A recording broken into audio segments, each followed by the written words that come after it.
আমার প্রিয় বন্ধুরা, আজ বানিয়েছিলাম উপমা। প্রতিদিন সকালে জলখাবারে রুটি, ভাত এইসব একঘেয়েমি হয়ে গেলে আপনারা খুব অল্প সময়ে সহজেই বানিয়ে নিতে পারেন এই উপমা রেসিপিটি। তাহলে চলুন দেখে নিই আমি এই উপমাটি কী করে বানিয়েছিলাম।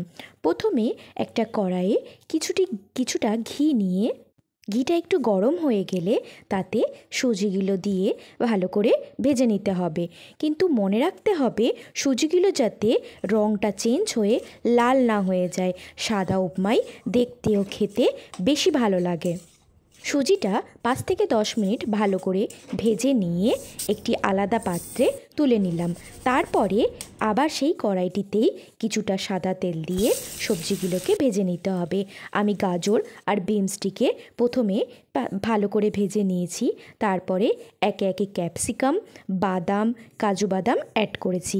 আমি এখানে নিরামিষ উপমা করেছিলাম, তাই কোনো রকমভাবে পেঁয়াজের ইউজ করিনি।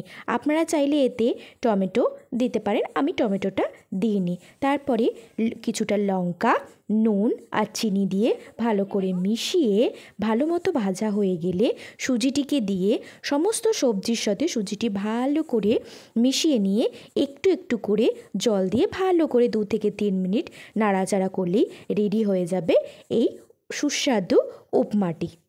প্রিয় বন্ধুরা, আমার এই উপমা রেসিপিটি যদি আপনাদের ভালো লেগে থাকে প্লিজ আমার চ্যানেলটিকে একটু সাবস্ক্রাইব করে দেবেন। আর হ্যাঁ, কমেন্ট করতে কিন্তু একদমই ভুলবেন না। ধন্যবাদ।